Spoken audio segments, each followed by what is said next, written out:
they spend 1 day every week with me. So before I get to the meat, the first thing I learned in 2001 when I joined Bayer Pharmaceuticals, or Bayer Pharmaceuticals, is that time is money when we do drug discovery. So that translated to computational chemistry means I have to increase the accuracy of my predictions, and I have to do it as fast as possible. As a consequence, I have been working with Mark McGann. He's a developer of docking software, Fred and Hybrid from OpenEye, on new scoring functions. And with David Hall, you will have to find out. We developed the fake ligand, and I called it the fake ligand revolution. Hopefully it will work. And this has implication in both docking and scoring and shape-based search. So what's next in docking and scoring? Before I go to the development work that I did, I want to briefly introduce you the sets that we used for testing. So obviously, we are trying something new. We want to make sure it actually works. So at Biogen, I accumulated data for certain targets. These are actual hit-to-lead optimization or lead optimization programs. I set up 288 protein structures for docking, which translates to 5 to 84 structures per target. Active compounds I defined as compounds that have an IC50 less than 100 nanomolar, and the total number is about 9,000. Inactives were compounds with IC50 more than 10 micromolar, and that was about 4,500, sorry. So the software used, as I mentioned before, was Fred and Hybrid for docking. Fred is a traditional docking software, and Hybrid actually uses the information of the ligand in the binding site for initial placing of the new compound, and then it's a regular docking software for optimizing its position. And for solvent mapping, I used Atlas. And before I forget, Fred and Hybrid use the same scoring function. It's just placing the ligand in the binding site is slightly different. For comparison, I used the area under the curve of the rock curves. For those who are not familiar with this, 0.5 means random, and the closer to 1, the better the method is. So when we are looking at docking, the easiest way of setting up the search space is by using a co-crystallized compound, and then define the search space around that co-crystallized compound, which makes it quite efficient for placing new compounds. And then optimize the new compound in the binding site to get the docked pose. Now, as I mentioned before, Hybrid is actually a mix of ligand-based and structure-based. So if we go back here, Hybrid is using the information of this compound, how it is bind, to place new compounds. So how does it work? And this is data that partly I presented last year. And as you can notice, is that for several of the structures, Hybrid is doing better than Fred, which means that having information about the compound in the binding site is beneficial. There are a few where it does slightly worse, but in most of them it's doing better. Now, there is a problem with this graph. If I'm doing structure-based design and I happen to work with these protein structures, my predictions will be really bad, and medicinal chemists will be really upset. when I predict activity of their compounds, because they have to make a lot of inactive compounds. And also, if you look at 0.5, so for almost half of the structures, actually if we go up to 0.6, so almost half of the structures are not really useful to do docking and scoring in them. And this is completely unacceptable. So I sat down with Mark, and based on the docking poses that we got, we concluded that we have to make some changes in the scoring function. And this is what we got after it.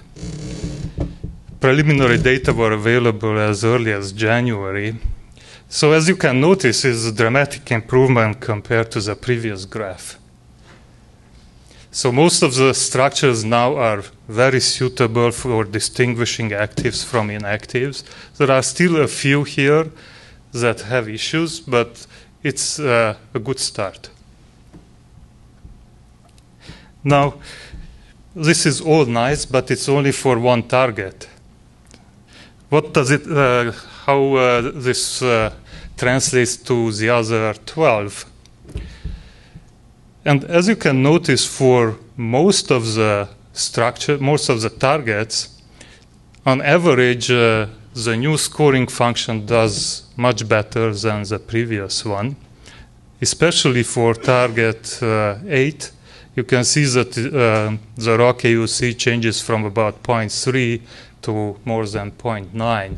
This is a huge improvement. Now, unfortunately, there are a few structures here, a few targets here and one here, for which we don't see improvement, so we have to better understand what's going on. And we are working on, actually, we call this new scoring function ChemGauss5, but we already are working on ChemGauss5P1, which is a much more advanced version of this scoring function. Now, this is all nice, and I was particularly attracted by hybrid because it can do what I call smart ensemble docking. So as I showed you in this graph, so for this target, I have more than 80 structures. So obviously, when a medicinal chemist is sending me a structure to dock, I have to find which one of these has the co-crystallized compound closest in structure to the new one that I have to dock. And this is okay for 1 or 2, but if I get 100, then it's kind of hard.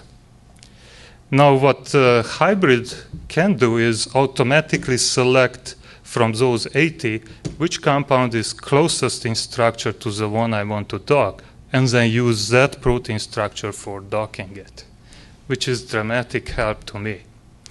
Now, this is all nice, but I start looking at new targets, new projects, for which I don't have reference compound.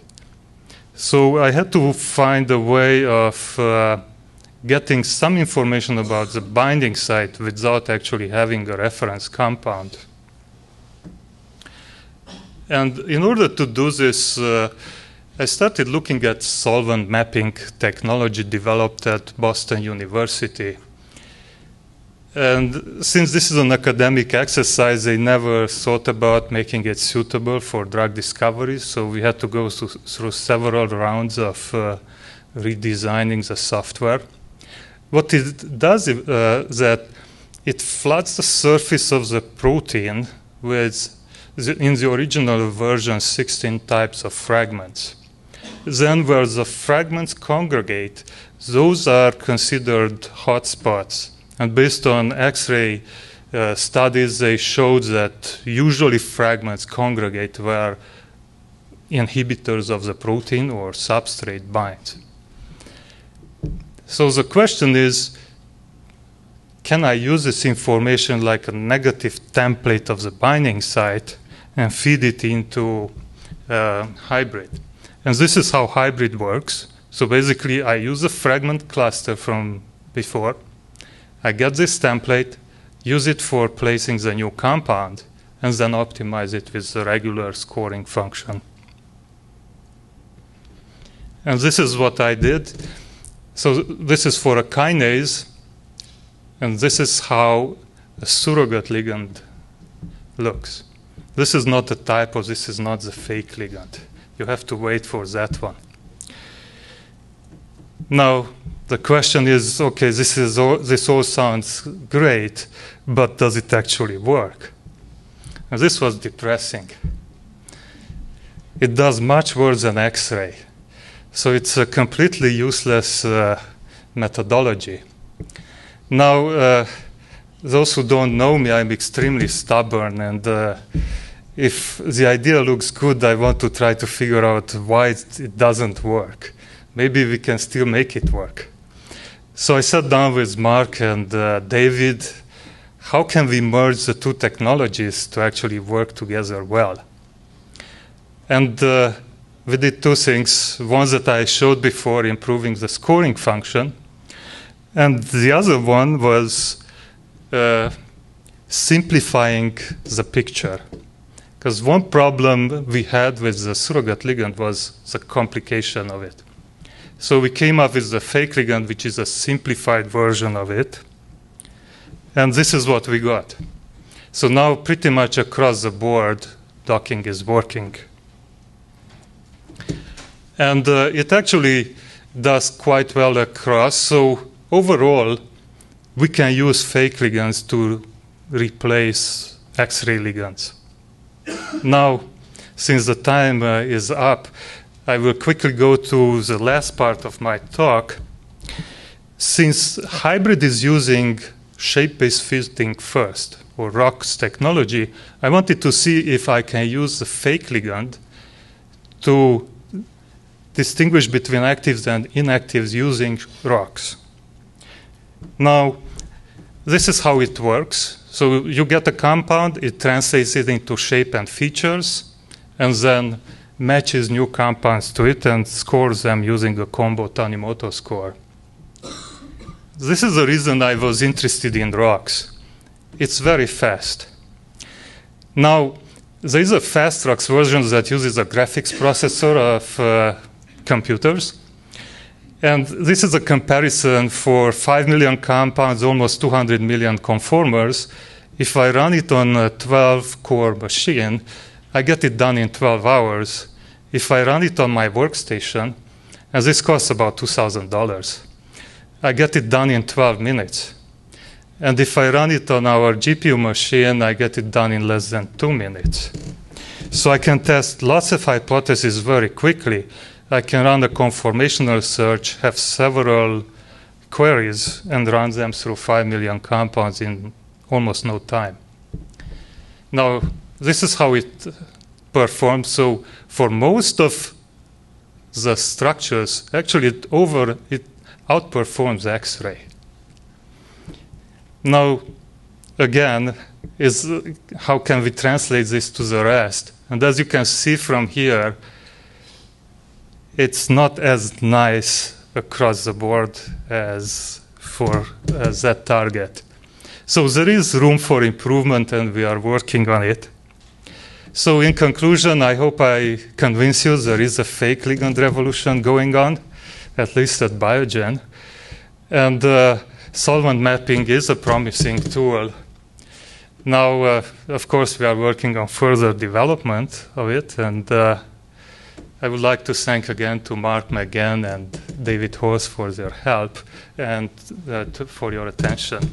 If you have any questions.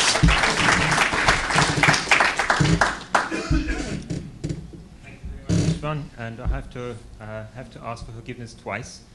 First, for advertising the wrong talk, and for Istvan to be so kind in ignoring it. So apologies to you. No problem. But now I would like to ask you whether there are any questions from the floor.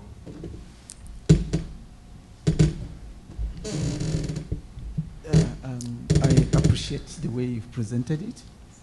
I have maybe one or two questions. First of all, you attempted using 13 targets. At least you used 13 targets anyway. In your presentation, you used 13 targets. Is that not true? Yes.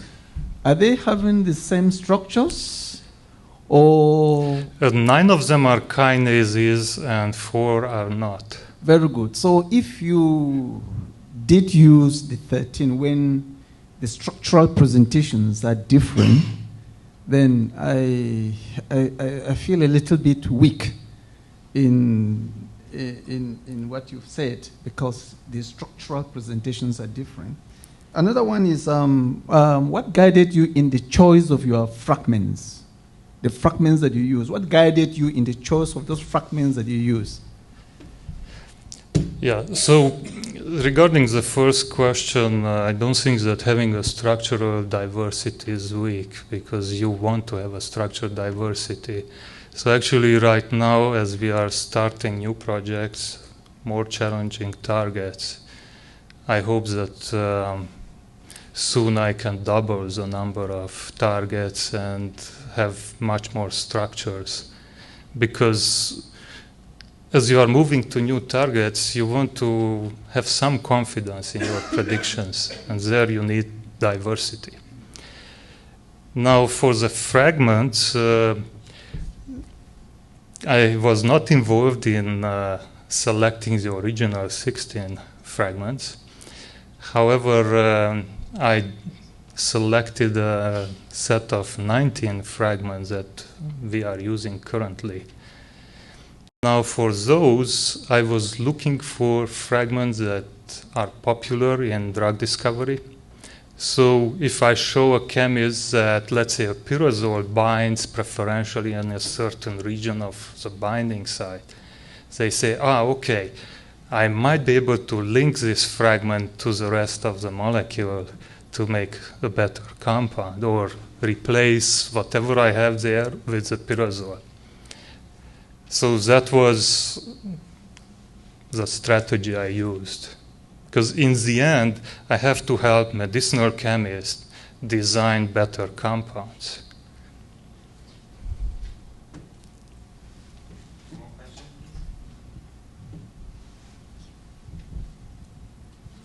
Why do you think that the surrogate is not working fine while the fake ones are? Yeah, so the problem was that in the surrogate ligand, we have lots of fragments stacked up, and hybrid cannot deal with it well. So we had to flatten it. So let's say we have 6 hydrophobic atoms on top of each other. We just flatten it and have 1 hydrophobic carbon. And that ends up being part of either like a cyclohexyl, cyclopentyl, phenyl, cyclopropyl, depending on how many carbons we have. And then for acceptors, we used oxygen, and for donors, OH. So the hydrogen is pointing in the direction of the acceptor on the protein, and the oxygen is paired up with the donor from the protein, which makes it also very nice when I present it to a medicinal chemist, because he can see how the hydrogen bonding between the fake ligand and the protein works. So he's like, oh, okay, I can put here some solubilizing groups, and that will interact with these residues or the backbone.